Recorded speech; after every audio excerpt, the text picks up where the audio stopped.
Sharp is a John and Rebecca Morse Professor of Clinical Psychology at the University of Houston. She is also Associate Dean for Faculty and Research and Director of the Adolescent Diagnosis Assessment Prevention and Treatment Clinic and the Developmental Psychopathology Lab. Her work has significantly advanced the scientific understanding of the phenomenology, causes, correlates, and treatment of personality disorders across the lifespan, with a specific focus on mentalizing as a cause, correlate, and mechanism of change. She has published over 340 peer-reviewed publications, 50 book chapters, and 8 books. Her research has been continuously funded by the NIH for over a decade. She has won multiple awards recognizing her impact in the field of personality disorders and serves as editor on multiple journals. She continues to be clinically active through her NIH-funded intervention research, in addition to supervising PhD-level students in their clinical work. So please join me in welcoming Dr. Carla Sharp.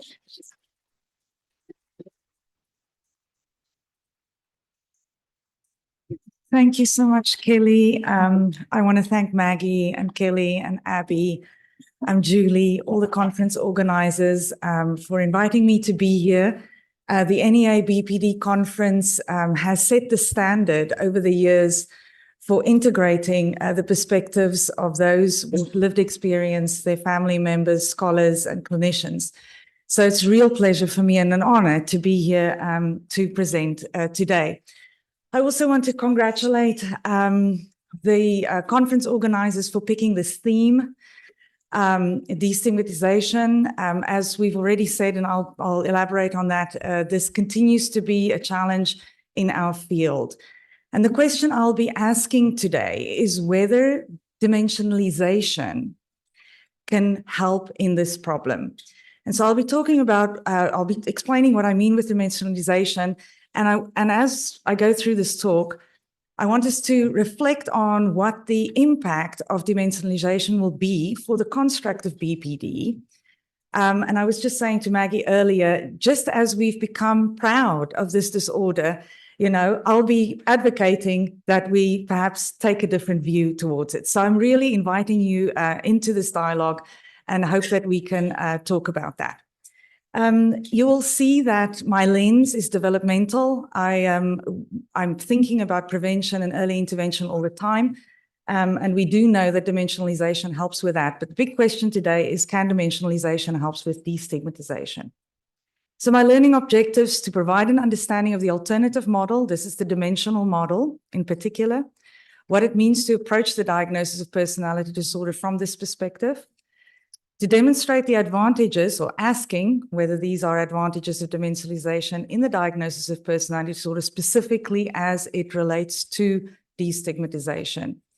And then I will briefly talk about why I am excited about dimensionalization and destigmatization as it relates to early intervention and prevention. All right, I'm going to start just with this problem that we are still not diagnosing personality disorder in young people.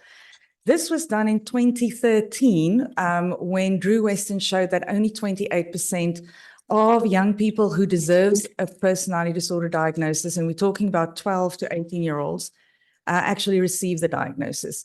In the Netherlands, around the same time, it's now 10 years ago, 596 psychologists were interviewed. Only 8.7% reported that they diagnosed personality disorder in young people, and only 6.5% offered specialized treatment. So if we think about any other disorder or any other condition, diabetes, and we are not being told that we have diabetes and we're not getting that treatment, what that means for us. Also in the United States in 2011, 52 child and adolescent psychiatrists were asked whether they assess and diagnose personality disorder in young people. 23% used the diagnosis in regular clinical practice. And of those, only 60% give the feedback. So again, perhaps telling their colleagues that there's a personality disorder diagnosis, but the majority won't actually communicate that either to the family or the young person themselves. So that was happening 10 years ago. And you can see up till 10 years ago, there was this huge expansion in research, in fivefold increase in research in young people with personality disorder. Many people have contributed to this. This trajectory has continued over the last 10 years. But despite this, we notice in 2021 that there continues to be problems in diagnosis and prevention, early intervention. This is a editorial written by myself, Andrew Channon, and Maria Luisa Cavalti. Andrew Channon is one of the leaders in the world. He's influenced my work greatly in early intervention and prevention. And we titled this Personality Challenges in Young People from Description to Action. And so we realized 10 years after this sort of flurry of research in understanding personality disorder in young people, validating it, legitimizing it, there is still a problem from describing it in young people to actually implementing assessment and treatment for young people. And so in this special issue, and by the way, current opinion in psychology is freely available. It's an open access journal. So there's a whole set of papers on this if you want to go and read a set of papers on young people and personality pathology. But we published a paper called Barriers to Care for Adolescents with Borderline Personality Disorder, and we showed, we elucidated all of those barriers across the full spectrum of how people access care. And then Andrew wrote a paper where he articulated 5 failures and 5 challenges for prevention and early intervention for personality disorder. One of the first challenges that Andrew identified is a failure to assess, identify, and disclose. And so this is really what I'm focusing on today. Why do clinicians not assess, identify, and disclose personality disorder to young people and, in many cases, to adults? We know that that pattern of avoiding the diagnosis also is prevalent for adults. And these are some of the questions when I speak with clinicians, and we have clinicians in the audience today. And perhaps these are some of the thoughts that you have when you have a person in front of you who you think might be struggling with their personality functioning. How should personality disorder be assessed? What questions should I be asking? How do I identify a person with personality disorder? How do I know this is not something else? I'm about to give a stigmatizing label. How do I know that this person really should be getting this label? Once I've identified it, I'm worried that by disclosing it, I may stigmatize the young person. Some clinicians even think that when they tell a young person or an adult that they have personality disorder, they may actually be causing the disorder. Clinicians have told me sometimes they know it's personality disorder, but they don't know how to talk about it. They don't want to use the word personality disorder. They don't want to use the word personality disorder. Remember that we continue to stigmatize the disorder. We elevate the disorder and say that it's special, untreatable, intractable, and that it is a life sentence. So they don't want to use the word borderline personality disorder or personality disorder without the borderline piece because they think that this would be harmful in some ways. So we see that this comes from a good place. There is a desire not to want to stigmatize the disorder. And it is true that it is the most stigmatized disorder in mental health setting. We know that from research. Niels states there may be no psychiatric diagnosis laden with more stereotypes and stigma than borderline personality disorder. What are some of these words? And Maggie put up that slide early on, but you've heard them all before.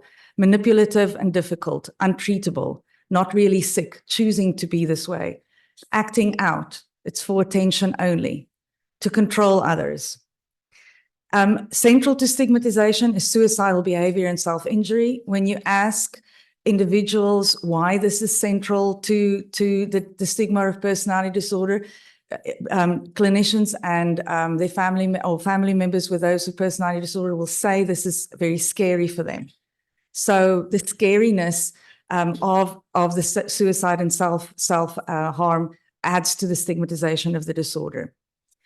However, we know that stigma, as John Crystal was saying, there's a lot of negative consequences of stigma.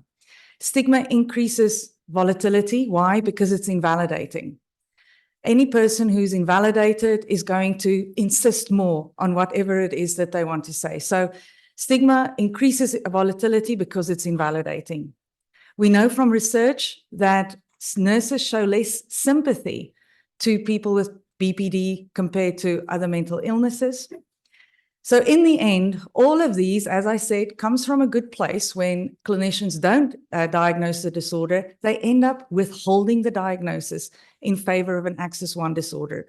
And you will know, those with lived experience here or family members, clinicians, a person with personality disorder usually have 2 or 3 other disorders: depression, anxiety, substance use, ADHD, that gets written in their charts over the years, bipolar disorder, missing the elephant in the room, which is personality disorder. So multiple disorders get assigned in the attempt to avoid what is perceived to be a stigmatized disorder. And of course, this leads to confusion and individuals not being able to take agency in their care. So if I do have diabetes and I have to inject myself every day, how will I do that if I don't know that I have diabetes? How will I become adherent in the treatment if I don't know that this is the problem that I'm trying to address? So it really is iatrogenic. Iatrogenic means causing the disorder or perpetuating the disorder, this problem of stigma. And it reflects an earlier paternalistic approach to care before the lived experience and consumer movement in medicine. This is why conferences like this is so important, because it is through the voices of people with lived experience and their family members that we have begun to move the needle on stigmatization. Research on disclosure further shows us that it is a turning point in finding hope. So these worries that clinicians may have in disclosing the disorder are actually unfounded, research tells us. What individuals experience is relief, validation, that they are part of a community, and that they can finally get the right treatment or effective treatment. I have had in our clinic dads break down in tears when they receive that diagnosis, because it's the first time after 10 years of in and out of psychiatric settings where the diagnosis makes sense for them. When someone previously described your child as ADHD, and then the parent feel that doesn't ring true, or your child has bipolar disorder, we're going to put the child on a mood stabilizer, it doesn't ring true. Parents have been telling me something is missed in the diagnosis. Can you please provide diagnostic clarification? Unfortunately, there are not many units that assess or diagnose personality disorder.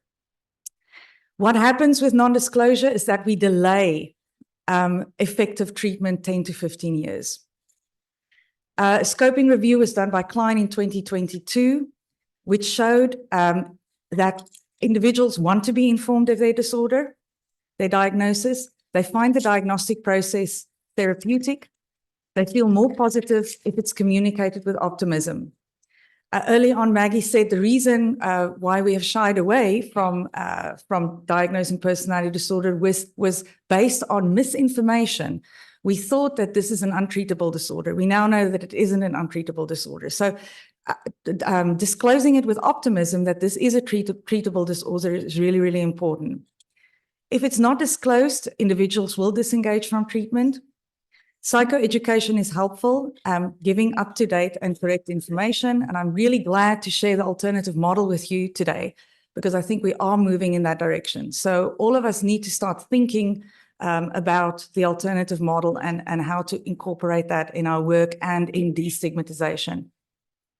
Practitioners have limited knowledge, this meta-analysis also showed. So it is true that we are not, researchers like me are not doing a good job in disseminating research to individuals at the front line treating personality disorder. This analysis has also showed that when personality disorder is diagnosed, it's often not communicated in a way that patients understand. In concluding that practitioners report a lack of knowledge and confidence and skills. All right, so how can the alternative model help? Well, let's just start with why is there an alternative model to start with. Now, most of you are familiar with the 9 borderline criteria. They are listed there. You all know these traits that are described in the DSM. This is section 2 diagnosis of a personality disorder. And when you meet 5 of those criteria, then you have personality disorder. And these are the 5 traits that describe borderline personality disorder. Of course, BPD is one of 10 disorders. There is borderline, and these are the 10 disorders. And as it's described in the DSM, it is categorical. That means you have the disorder or you don't have the disorder, a little bit like being pregnant. You're either pregnant or you're not pregnant. You can't be somewhere in between. So that's what we mean with a categorical disorder. Now, the problem with these categorical disorders is that everybody with BPD do not look the same. There are people in this audience with lived experience, and I can tell you each one of those people will be highly unique from the person next to them with BPD diagnosis. So there's an enormous heterogeneity in this disorder. In fact, research has shown that there are 256 ways of meeting criteria for BPD.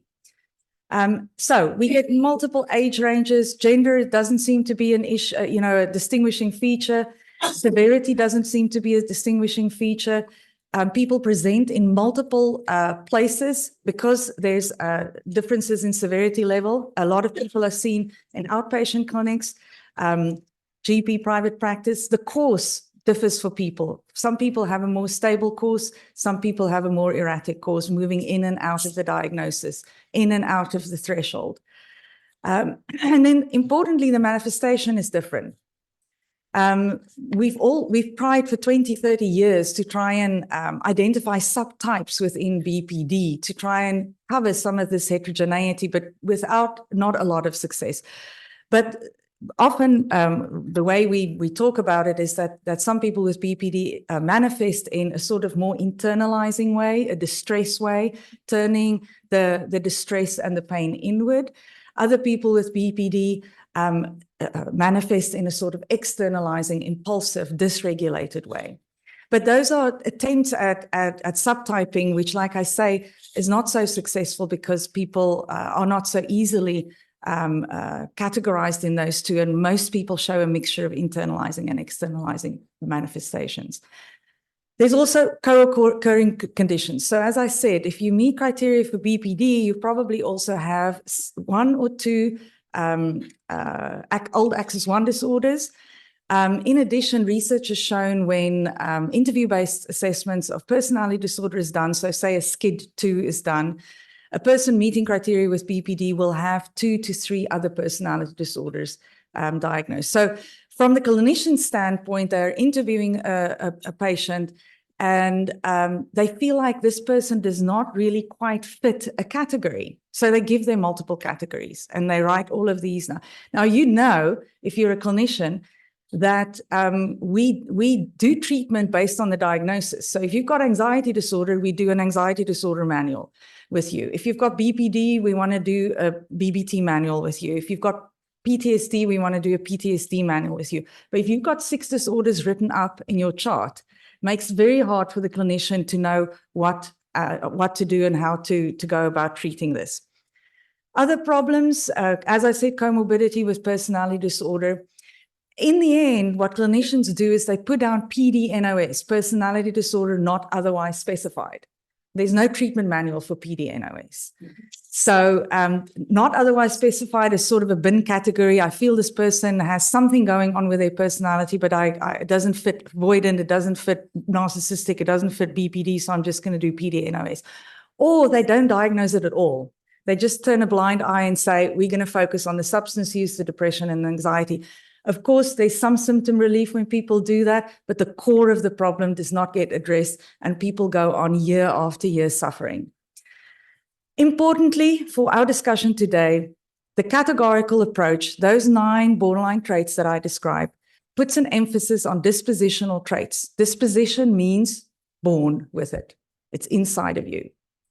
Dispositional traits rather than the way that personality functions.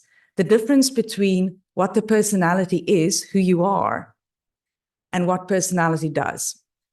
And so I'll be arguing that moving to a dimensional model takes us away from traits and puts the focus on a malleable treatment target, something that we do, with our personalities and giving personality that function, an organizing function in our lives. But that is something we can change and work on, and we all work on that every single day. The last problem with the categories is this problem. We've factor analyzed, and several other people have done so since. Here's the 9 criteria for BPD. Here are the criteria for 5 of the other personality disorder. Now, when you do factor analysis, what you want to see is that the 9 borderline criteria will load onto the borderline factor, the avoidant will load onto avoidant, narcissistic, antisocial, and so forth. This is what happens with the borderline, with all of the traits. They cross-load. So those categories don't exist. They don't exist in the data. Something else explains the covariance of these symptoms, and we'll get to that. So we started asking, and the field started asking 20 years ago already by now, are there common features that are shared by everybody with personality disorder? Are there common features that is shared by someone with BPD and someone with antisocial, avoidant, all of the personality disorder problems that people can have? What are those common features? And so it turns out when you do factor analyze and you allow for a general factor to be modeled in the data, there's a general factor. All of the symptoms of personality disorder load onto that general factor, but they also load onto specific factors. So this led the field to a place where they started describing a general factor for personality disorder that account for the shared features between all of personality disorder, and then a sort of second step in which a person can describe how the personality dysfunction manifests. What is the flavor of the personality disorder? Is this more of a externalizing, dysregulated, impulsive flavor, or is this more of a person who avoids and stays away from people flavor? So we started thinking about personality disorder more like intelligence. This is the G factor in intelligence. And some of you will remember, if you've taken psychology classes, that intelligence lies on a bell curve. People ask, what's your IQ? We make decisions on where people lie in terms of services. The idea is that personality functioning works the same way, that there is this sort of dimension, the single indicator of our personality. We can call it our personality quotient rather than our intelligence quotient. And then you can talk about the flavors of intelligence. You can say, well, this person is good at verbal comprehension, but they're not so good at perceptual organization. So you can talk about how intelligence manifests in a certain person. That gives it a little bit more nuance, if you like. All right, so what is this new better conceptualization? And this is the alternative model for those that have not. Can I have a hands up? Who knows about the alternative model? I'm always interested to see. So it was published in 2013 in the new DSM-5 that came out in 2013, but in section 3. So if you page forward in your DSM, if you have one, you will find section 3, and the alternative model is in there. And I'm going to explain it briefly. The clinician does these 2 things. They evaluate level of personality functioning. This is the shared features of personality disorder, self and interpersonal functioning. So if we do ask, what does a person with narcissism, BPD, all of the avoidance, OCPD, what do those folks have in common? It's what they have in common are problems in managing self in the context of interpersonal relationships. That's the basic core shared by all of, whether it expresses in a more narcissistic pattern or in a borderline pattern or an OCPD pattern, doesn't really matter. It does matter for treatment planning, I'll get to that. But for the diagnosis, it doesn't really matter. What we do want to know, what really matters, is does this person have trouble in self and interpersonal function? Because those are then the distinguishing features of personality disorder. People with depression have problems in managing self and interpersonal problems, but it's the consequence of a mood disturbance. It's not the source or the cause of the disorder. In BPD, on personality disorder, we say that self and interpersonal function is the source. That is the cause of the problem, the cause of the challenge. Then it leads to mood problems later on. So you can see there's a difference in what's the primary diagnosis versus what's the secondary diagnosis. So what the clinician does is evaluate the client on these level of personality functioning on 5 levels: 0, 1, 2, 3, and 4. 0 is healthy personality functioning. Healthy personality functioning is a fully integrated sense of self, clear on identity, who you are as a person, having goals, being able to reach those goals, pursue those goals effectively, being empathic, seeing the perspective of other people always, and having reciprocal rewarding relationships. That's a 0. Now, I can tell you, I don't look like that a lot of the time. I don't know who in the audience. I have wonderful 0 personality days, and those are fabulous days when I get on with everybody, when I know exactly what I want to pursue next, when I'm sure about who I am as a person, and when I can see the perspective of other people. I can tell you, sometimes I don't see the perspective of other people. Sometimes I get into a place where I think, where am I going with this? Why am I traveling so much? Why am I not doing X, Y, and Z? When I worry about, and I think, oh, I need to change things I need to take agency, I need to take ownership of my life. On that day, I have moved up perhaps to a 1. On days that I feel distressed, where I can't even go to work because I'm worried about where I'm going, or I'm really stuck on not seeing the perspective of someone else, I may be at a 2. If a person is persistently at a 2, that person probably warrants a diagnosis of personality disorder. 3, of course, is more severe. This person almost certainly needs treatment with self and interpersonal functioning. And a 4, at that point, a person is perhaps dysfunctional in the way that they are managing self and interpersonal functioning. But you can see that is the sort of continuum, a single indicator of personality functioning, which we all move up and down on. It places us all on the same dimension. It doesn't say I'm pregnant and you are not pregnant. It says that we all have bad personality days and good personality days, and it gives us an opportunity to take ownership of that process of self and interpersonal functioning. Now, the clinician can then move to the flavor, the manifestation. And for the flavor in the AMPD, we don't use the 10 categories. I think you could have used the 10 categories, but you use 5 maladaptive trait domains because it fits the data better. When we factor analyze, we don't get 10 categories. When we factor analyze, we get 5 dimensions. And those are the 5 dimensions: negative affectivity, detachment, antagonism, disinhibition, psychoticism. In brackets there are the big 5. Some of you who've taken psychology will know about the big 5. They're the big 5 basic personality traits: openness, extroversion, introversion, and so forth. And so when the DSM-5 work group developed the AMPD, they made this the opposite of these basic traits. In the AMPD, there was then a third option for a person, for a clinician, to look at how A and B work together, and then could be assigned a borderline pattern or an avoidant pattern or an antisocial pattern. And this was so that there is a placeholder for clinicians to think about, okay, how is this similar to that? But it maps on perfectly. It was designed to map on perfectly so that this becomes, in effect, redundant. Now, importantly, and the reason I said earlier we are moving to this is because the ICD-11 has adopted this. The ICD-11 has deleted all of the PDs.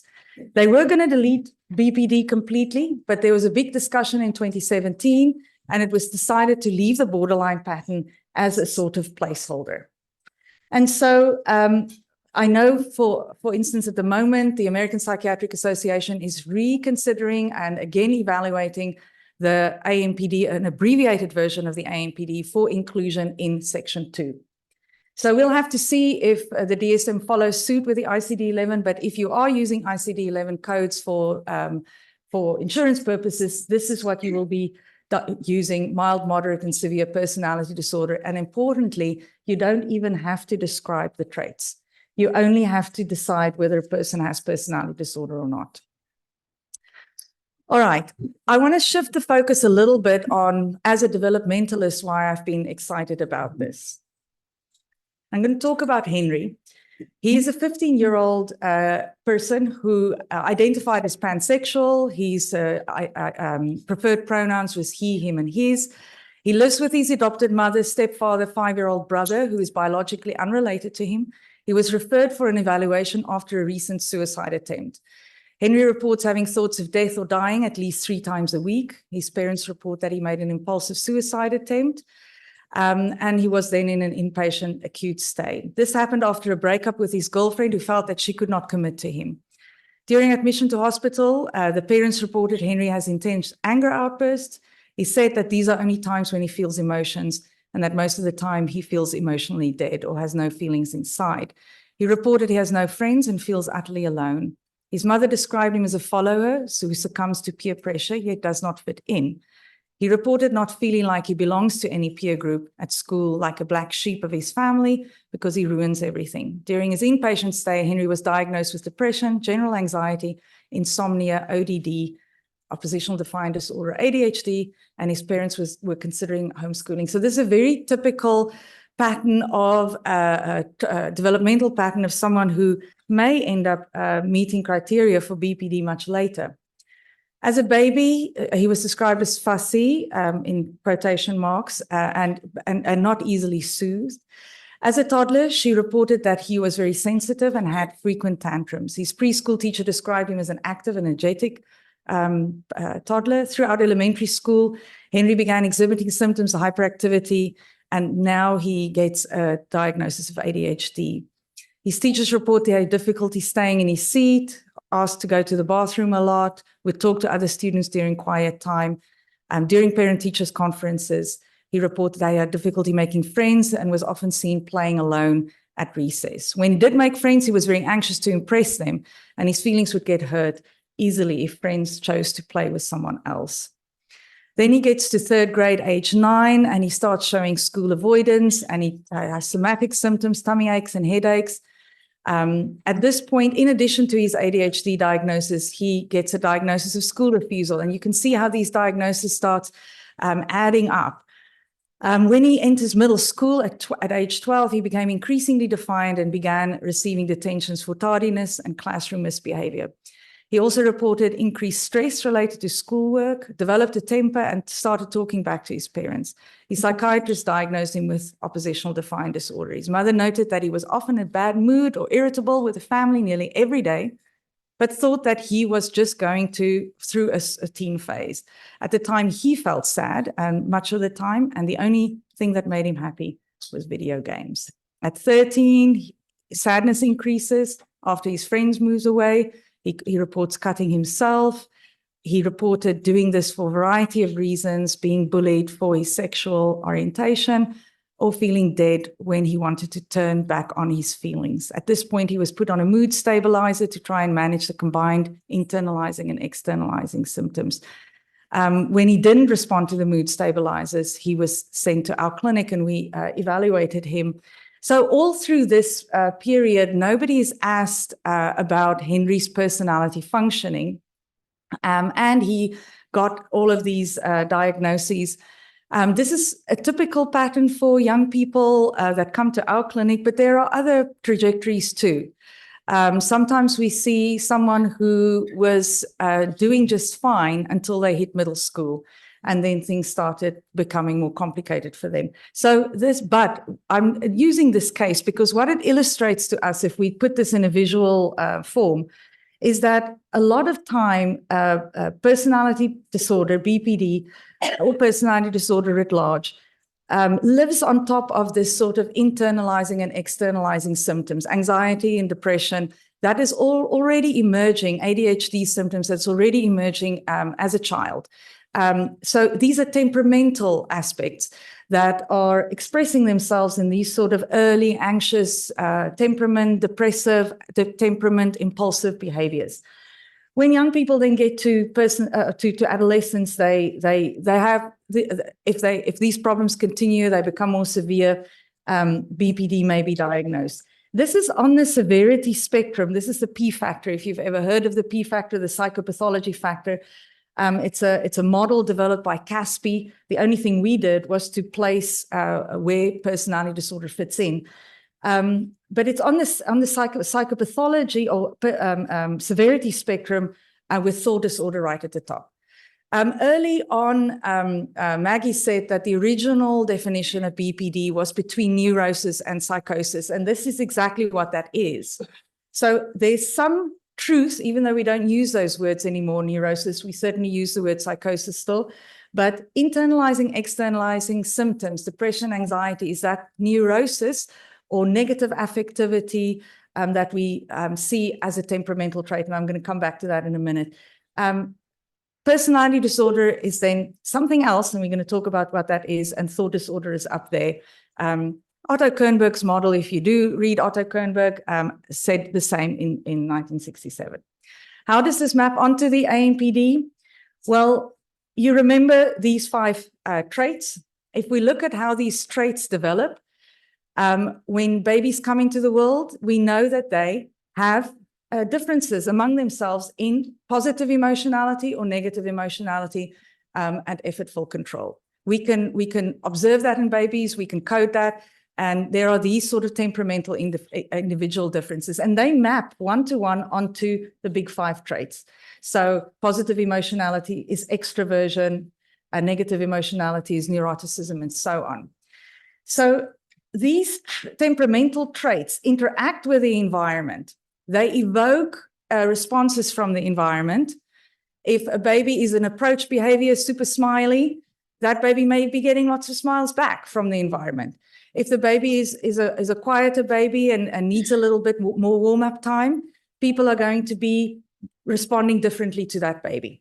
So in response to the environment, there's always a reciprocal relationship, just as Marsha Linehan taught us, between our biological dispositions, our traits, and the environment that we are in. Constantly reciprocal relationships, morphing then into our personality traits over time, which again interacts with the environment and gives us our personality profiles in the end. Now, it turns out, as you saw, that the big 5 traits became the basis then for our 5 maladaptive trait domains in criterion B, negative affectivity, detachment, and disinhibition. And when you factor analyze these temperamental traits in babies, you basically get 2 dimensions, internalizing and externalizing. Internalizing, turning distress inward, externalizing, turning distress outward. When you factor analyze the criterion B traits, or the big 5, you get the same dimensions. This tells us that in the trait universe, there are basic dimensions that explain the covariation among these traits. And if you've heard about high top, this is the basic principle in high top, that we don't need these categories anymore, but that we can define all of these problems that we see in these traditional Axis 1 categories. We can define them by these sort of dimensions underneath: internalizing, externalizing, psychosis, and emotional dysfunction. Why can't we then just use these traits to describe who a person is with personality disorder? Some of us have been arguing that traits are descriptive, but they do not explain who a person is. And so I'm just going to go and talk a little bit about that. So the other thing that we know about those traits is that they are stable throughout our lives. So if you are born a little bit more emotionally sensitive or a little bit more emotionally reactive, it's going to show up as a baby. It's going to show up as a toddler. It's going to show up in elementary school age. As an adolescent, compared to your peers, you are going to be a little bit more emotionally sensitive. And we know that emotional sensitivity is a strength. I always say when I speak with clinicians, they would not be a clinician if they weren't emotionally sensitive. So the trait in and of itself is not what gives you personality disorder. You can be highly impulsive and be a race car driver. That is not, it describes us, but it doesn't tell us who we are. When we look at adolescence, there's something else that happens in adolescence that helps us tell us what personality really is, that we become a person. And with that, I mean, we develop an identity. Of course, we were a person before that, but we become an integrated person, an adult-like person, a person with an identity and with an integrated sense of self. Traits don't capture this. Traits don't talk about this process. that happens, but criterion A does.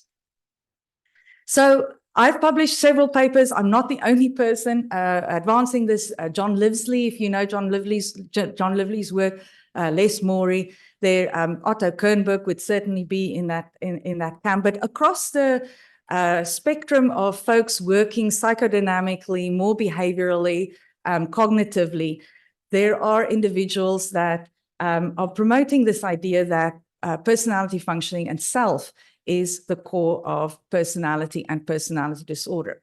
So what is this LPF, the level of personality functioning that the DSM-5 put in there as the entry criteria for personality disorder, the core of personality disorder? It's the intrinsic aspects of personality functioning that, if disordered, characterize a general adaptive failure or delayed development of an intrapsychic system, something in your mind. It's a big word, we don't even need to use it, something in your mind that's needed to understand and manage the self, especially in affectively charged attachment or interpersonal content. And this is important for adult role function. So when we transition from a pre-adolescent to an adult, in that adolescent phase, we obtain the metacognitive capacity to begin to make sense of ourselves in the context of relationships for many functions. One of them is to procreate. We do two things. In Freud's words, he talked about love and work. If it comes down to this, these are the two basic things that we do as adults. We love and we work. This is the adult role function that our personality helps us obtain. The core of personality pathology and common general factor then is the manifestation. This is what personality disorder is. We've published research that actually shows that the borderline criteria captures that general factor, the LPF, quite well. So, BPD has done its job very well. So this is an old idea. William James talked about an I and a me. Freud talked about an ego and an id from a different perspective. Mead, she's a social psychologist, anthropologist. She talked about the social world and audience, real or imagined, that facilitates self-regulation, invoking the idea that humans can look upon themselves from the outside in to regulate the self. Dan McAdams more recently have put it all together in a developmental model.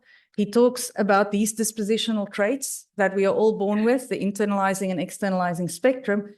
But at age 5 to 7, the self as agent develops. Now we have goals and values. We may be equally impulsive, but I choose to be doing a sport with my impulsivity. Someone else doesn't choose that, or the trajectory doesn't move in that direction. So it's not the traits of themselves that tells us who a person is, but the goals and values also begins to tell us who a person is. For our purposes, importantly, what happens in adolescence is the self as author. As I said, now we have the metacognitive capacity to start telling the story who we are as a person. This is a malleable treatment target. When we see adolescents, we tell them, we are so glad that you've come to us at this juncture because you are busy putting together the picture of who you are as a person. And I'm so honored to be part of this journey. That is a malleable treatment target. It is not saying you have disordered traits. That is the difference. So humans contribute to an active and continuous process of reflection and interpretation of themselves and others. The capacity for this reflective process onsets in adult form from adolescence and facilitates consolidation of identity and adult role function. Mm-hmm. If disrupted personality pathology, criterion A dysfunction ensues. Criterion A can account for the onset of BPD, while criterion B provides a useful descriptive account. While criterion B maladaptive traits provide important descriptive nuance, LPF, the criterion A, is conditional. So putting this back into our story about Henry, here's where criterion B then lives the maladaptive traits, the internalizing, externalizing spectra, and here is LPF criterion A. Now, I'm going to briefly just talk about how do we move from a dispositional self, a self in the body, to a self in the mind? Because if you think what happens in psychotherapy, and some of you, I know Marcia is in the audience, she's gone through a mentalization, or she talks about her journey using mentalization-based therapy, and what happens in mentalization, DBT is the same thing.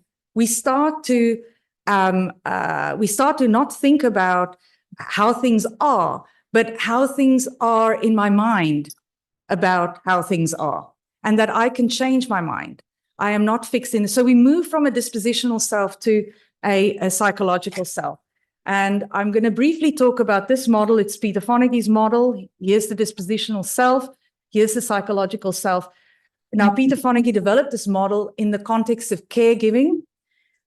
We now know that the feedback that we get from the environment that moves us from a dispositional self to a psychological self is all of the environment. It's not just our caregivers. We get feedback constantly from everybody, and that helps us build the person who we are. So there's an interactive process that happens that builds our traits.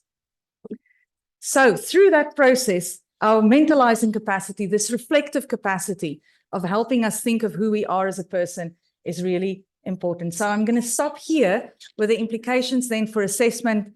And are you walking around to give me a time? Okay. That's my job. Okay. I just wanted to be sure, because I do have some research to show you, but I'm going to skip that. I'm going to talk about, we must assess personality functioning over and above internalizing and externalizing pathology. We must assess criterion A. Just assessing criterion B, the traits, whether it's through the 9 borderline criteria or whether it is through internalizing, externalizing spectra, criterion B traits, it doesn't tell us enough about who that person is in order to effectively intervene. Assessment of mentalizing capacity is going to be really important. Interventions that scaffold self and interpersonal functioning. DBT, if mindful of self and interpersonal functioning. I've often watched videos of Marsha Linehan doing DBT and Anthony Bateman doing MBT. They look exactly the same. Why do they look the same? Because both of them are fostering reflective capacity, thinking about a representation rather than being stuck in the reality of things. I'm going to stop there. I want to jump very quickly to my last slide so that we have time. This is all the research. So how do we get back to then saying what we mean and meaning what we say? And with that, I mean, let's talk about personality disorder. And this is the destigmatizing impact that I want us to discuss. If we move away from traits, we have a new way of talking about personality functioning. We're talking about how I manage myself in the context of interpersonal relationships. That's what my personality does. That's a malleable treatment target. So we are still disclosing the disorder. We say you have personality disorder. That means that you are struggling with aspects of managing yourself in the context of interpersonal relationship, or that affects your interpersonal relationships. Or in adolescence, you are busy building your personality. And from what you said, it sounds like you are struggling with the process of putting together all the pieces of who you are as a person. And this makes it hard for you to manage your relationships. So if we could potentially imagine moving to a world in which this is how we talk about personality functioning, and that we all lie on that single dimension. We all move up and down that dimension, that five level dimension.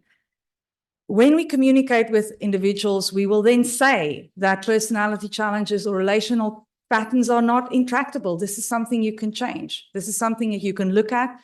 You can shine a light on it. We can analyze it. In DBT, when we do behavioral chain analysis, this is what we do. We are looking at it. We are looking at those relational patterns, and we're saying we can change them. You're engaging the client in a dialogue about their experience. Does this ring true? Have you heard the term personality disorder or BPD? If you want to continue using BPD, what do you think about it? So you engage the client in the disclosure already in a reflective process. Remember the representational self. What is in the mind is not real. It's just a representation of reality. Communicate optimism. Research shows that even general psychiatric care will help you. There are also specialized services that I may refer to you. So many of these ideas that I talked about today are in these 2 books.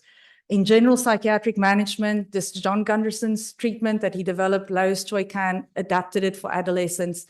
There is this message that we can disclose and all clinicians can treat PD. It is not a niche specialized condition. And mentalizing stance can be in all of our treatment modalities, regardless of whether you're doing MBT or DBT, because it fosters the reflective function, the fact that we can look at ourselves, we can look at our relational patterns, and we can change them. So with that, I will stop and open up for questions and discussion.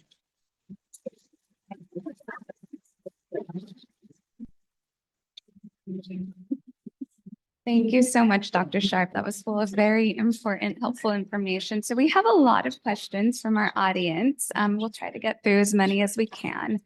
The first one here, I've been told that until my child reaches 18, they will not officially diagnose BPD. They continue to insist it falls under cluster B brain issues. Can you speak to this? I'm so glad for that question, because this is one of those myths that have pervaded our field for so long. And I get so sad when I hear that there are still clinicians saying this, because actually ever since DSM-3, we were allowed to diagnose personality disorder in young people. And the reason people have thought that we couldn't do it was because people misunderstood personality. People thought that personality is something that you wake up and have at age 19. That's not the case. As I showed you how personality develop, is that the basis of our personality is already there when we open our eyes as an infant. Those are our temperamental traits, and they kind of stay stable. If we look at those stability coefficients, they 0.5, 0.6 throughout life. So we used to think personality is 100% stable. It's not. We used to think that personality is less stable in children and adolescents. It's a tiny bit less stable, but not clinically significantly stable. So we misunderstood personality, and therefore we misunderstood personality disorder. And we thought that we can't diagnose personality until a person's 18. I mean, I can tell you, we all differ in how long it takes for us to reach adult-like personality functioning. Some people reach it at 25. Some people reach it much later. So 18 is not a cutoff that has any clinical meaning. I'd much prefer us to be able to look earlier and say, let's work with this. This is malleable. This is something that we can change as you grow up. Thank you. What's the impact of the alternative model for family members? Oh, what a good question. I think, number one, it gives a different way of talking about personality functioning. I also think it opens the door to talk about how my personality functioning impacts your personality functioning, and your personality functioning impacts my personality functioning. So it gives us a sort of, there's someone that clapped. I want to hear what you say. But it gives us an opportunity to say, this is where I'm at today. Where are you at today? This is how I think about myself in the context of this relationship and the impact it's having on our relationship, and vice versa. So I just think it moves us beyond traits. Traits are so fixed. You are like this and I am not like this. Why can't you change? That is the language changes from what we do with our personalities rather than who we are. So I think it gives us a lot of freedom in the context of family, but I can't wait to talk to some family members to hear what folks think. How do you answer when people say, why can't we just change the label away from personality disorders, since personality disorder sounds so judgy? Yes, Andrew Channon, many years ago, I was reluctant to diagnose BPD in young people. And this is about 15 years ago. And Andrew said, Carla, you are perpetuating the stigma because you are saying that personality disorder is special. And, immediately I stopped and I changed my ways.